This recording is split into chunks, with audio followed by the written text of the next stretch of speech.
Looking at is a 1957 Chevy 210. Uh, the guy who owns it's a friend of mine, Mike. We call him Railroad Mike. I met him because of the cars. He's got a 37 or a 34 Plymouth that's pretty gorgeous, and because of that car, I approached Mike. And one thing led to another. He told me about that 57 sitting in his garage, and he had taken it apart. The engine was out, the front clip was off of it, and it didn't have an engine in it. And he was stuck on starting to paint it. And the conversation really kind of started with me putting a headliner in. When I got to it, we got to talking about it, and it was not far away from becoming very nearly a rotisserie. There was only about 6 bolts left holding the body on. The thing that really held him up was the windshield and the back window were still in it, but they were good. And I've been installing rear sliders in pickup trucks for years, and I'd done a couple of windshields over the years, so I thought, well, what the heck? So I told him, I said, I'll be glad to try to take that windshield out and the back window. So the idea was that I'd take the windshield and the back window out of it, and if I could do it carefully so that we could save them and reuse them, that'd be awesome. But he was willing to take the risk, and with a little bit of love and care, I managed to get both windows out of that thing, and we took it off and started the paint and body process. While we were working on that, the conversation came up with upholstery and the headliner, and he told me that if he could find somebody that could help with the upholstery or help build the car, that 57, that he'd give him one of these 55s, which he owned, the car that we're sitting in right now. And so the way it went down was I wound up helping Mike build his 57 for roughly 2 years. It took us to build that car, and I became responsible for the interior mostly. But if you've been around cars long enough, you know that you don't build the interior of a car without building the whole car. So I helped him build the whole car, and with the agreement that he was going to give me this 55. And this 55 didn't have an engine in it. It was sitting in the bottom, or in the corner of his garage. It had been sitting in the corner of his garage for 35 years. In fact, when he gave it to me, it had a invoice that proved that it came from a wrecking yard off of Central Avenue out on the west side of Albuquerque. And that wrecking yard, I looked it up, and the invoice said in 1984 is when Mike bought it from them for $350. But that wrecking yard's long since gone. Anyway, so while we're building his 57, I drug this thing home, and I was like, I told Mike, I said, we kind of need the extra space to finish your 57, so it might be helpful if we took that 55 to my house. So we did, and I had to make a promise to myself and to Mike that I wasn't going to touch the 55 until the 57 ran, and that's what we did. And his runs and mine runs, and I'll tell you more about it in a little bit. So we're in Albuquerque, New Mexico. We're going up Tramway Boulevard. I rode up this road on my bike one time. There goes Mike.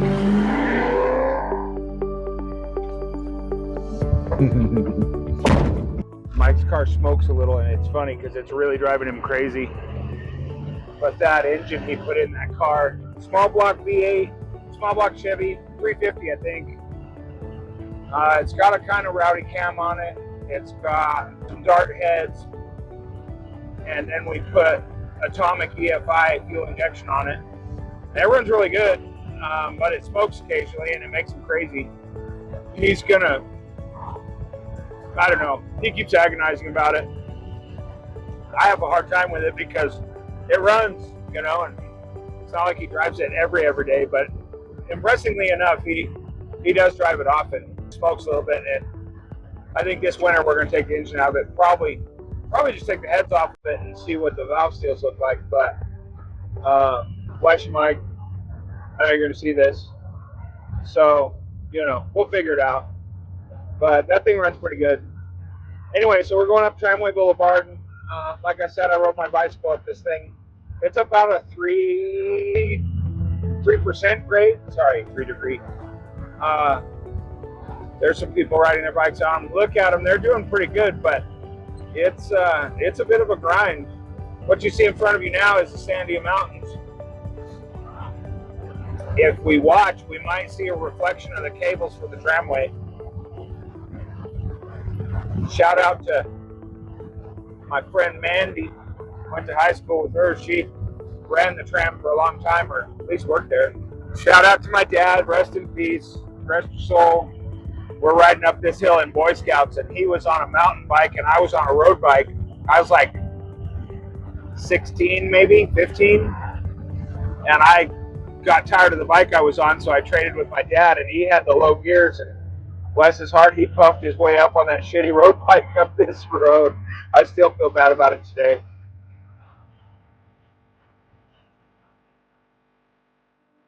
$75 miles that day.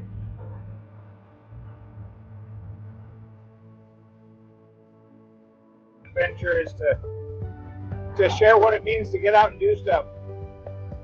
This day of AI and computers, and of course here we are making videos. Get out and do stuff. Life exists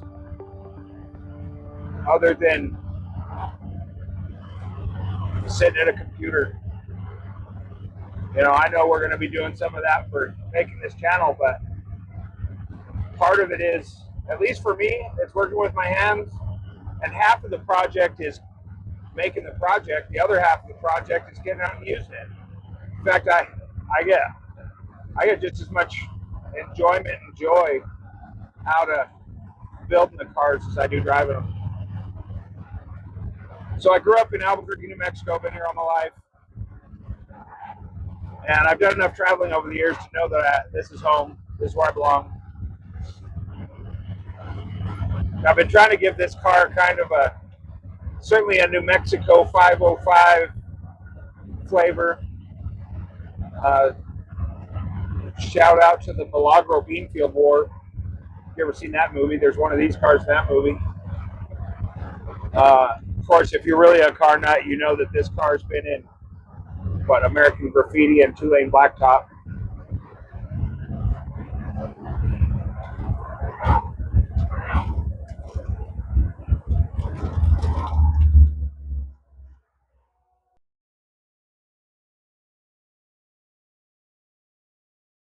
So we turned off a tramway and we're headed up Route 66. Uh-oh, here we go.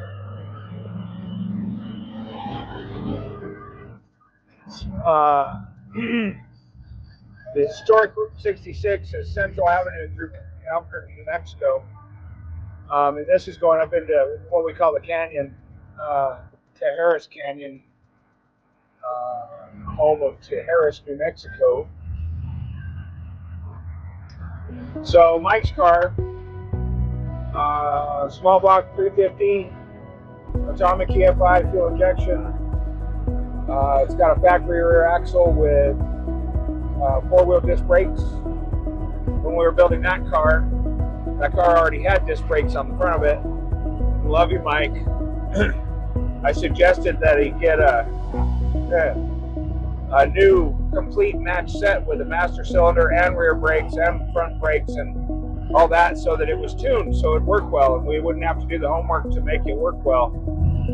And then later on I convinced him to trade me for the disc brakes that we took off his car, and they're on this one now. So thanks, Mike.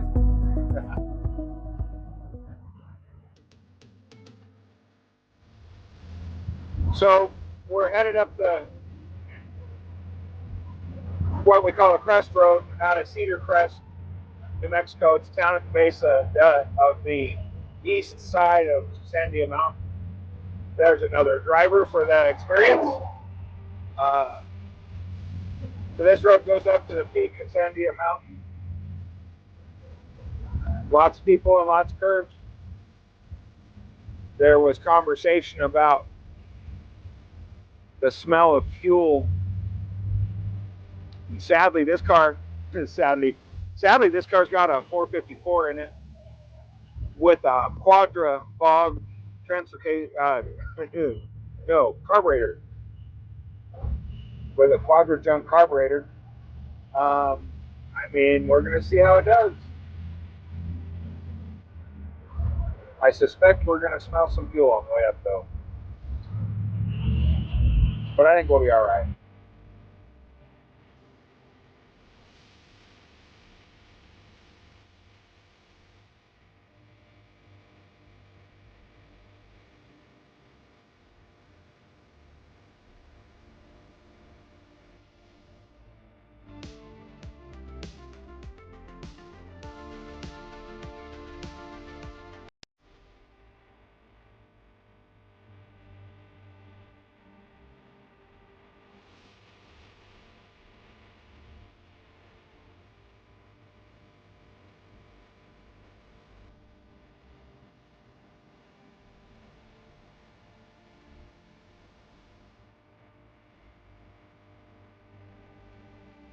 We're sitting here laughing and everything. I'm thinking it's a good time to go ahead and introduce myself. My name's Devin. I am a brethren of my buddy over here. Hanging out with my friends, hanging out in this beautiful country and hanging out. Just a gorgeous day out here. We're out here in t-shirts and it's after Halloween, coming up on Thanksgiving here soon. November 2nd. Crazy. But I mean, just an absolutely beautiful day and just blessed to be out here hanging with my friends and just thought I'd introduce myself and figured I got to put in some comments here and there. And if I do that, you're going to wonder who the hell I am. So, hi. Thanks, guys. This is going to be a fun ride. We're going to have a whole lot of fun doing this.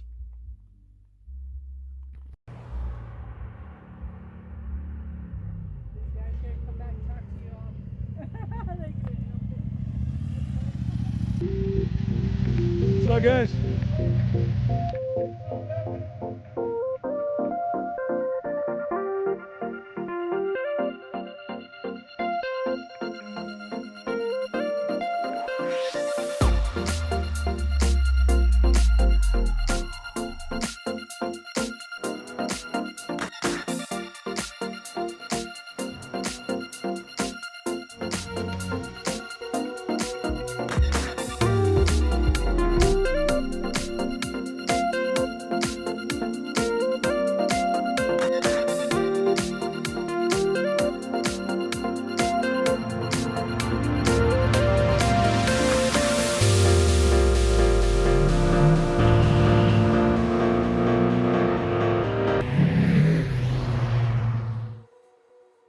So I'm Mike, and this is my 57 that I've had since 1974.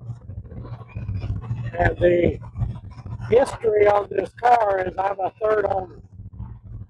It was originally owned by a colonel in the U.S. Air Force, and he sold it to a guy that worked or owned the glass shop in Albuquerque. And then I bought it from him for $2,500.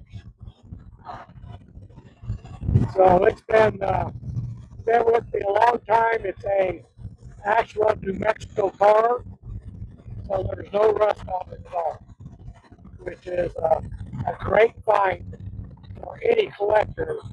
If they get a car with no rust on it, they love it. Because when I got it, it had a 283 motor in it with the old Power Glide 2-speed.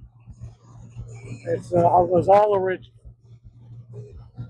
And as time went along, all that stuff started getting old, like me, and had to start getting things done. And it finally put it down and had it resting for about, I think it was around 5 to 6 years.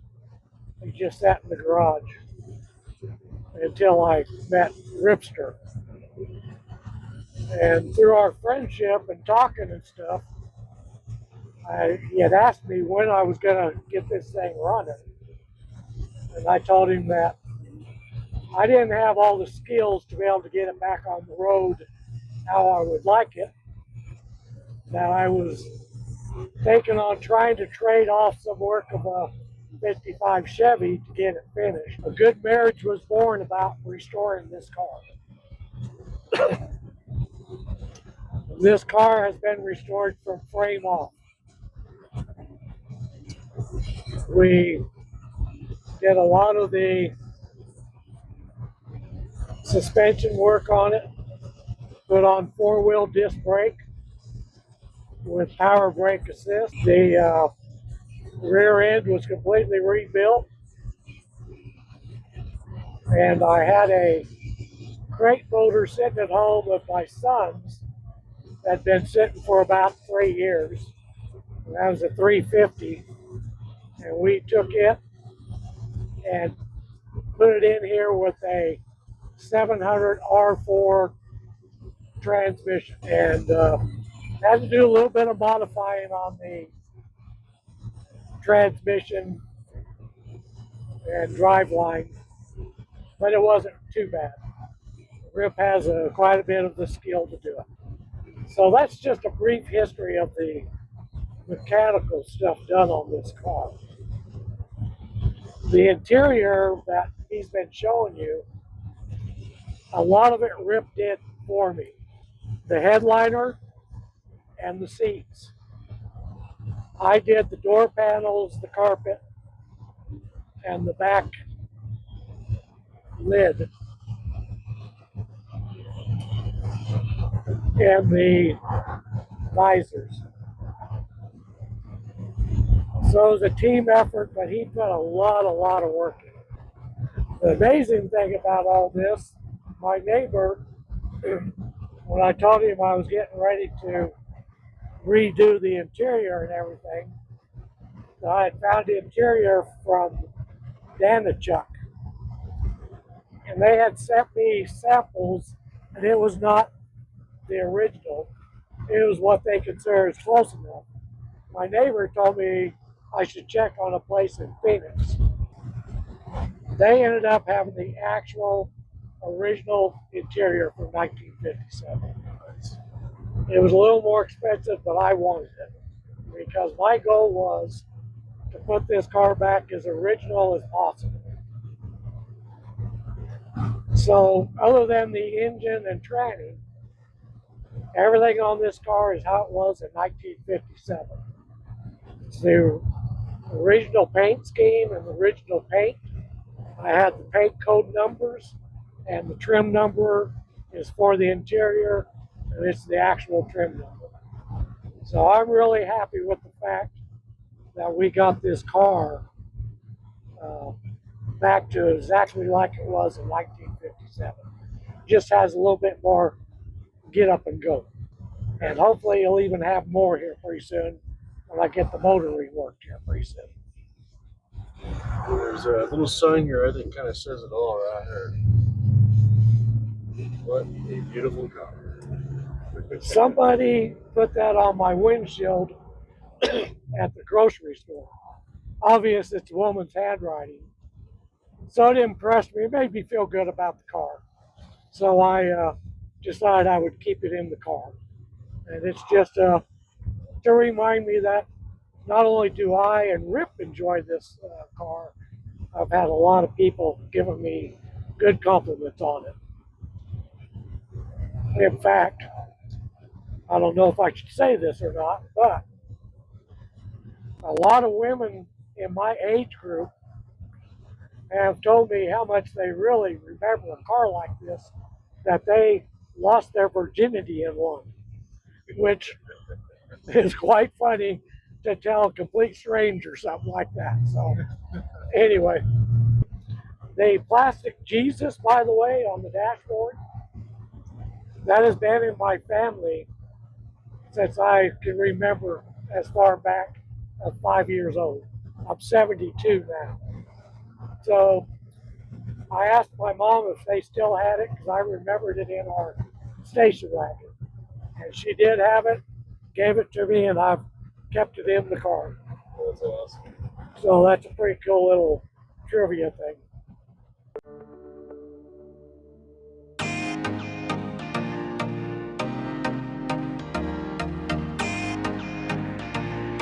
I want to thank everybody for tuning in. If you've heard about this channel, we're going to have some fun with it. This is video number 1. Obviously, we have some else, it's the opportunity to get out and do stuff. So coming up around this corner here pretty quick, we're probably going to see to Harris. This is Crest Road going to the top of the Sandia Mountains. It was a good day. The weather was perfect. The quadrajet asphyxiated as predicted. And Mike's car did well. We had a good time.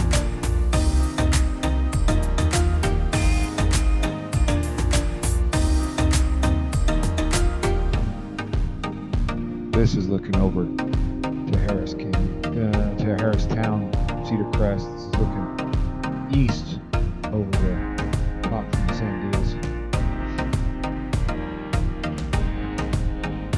Kind of towards the canyon.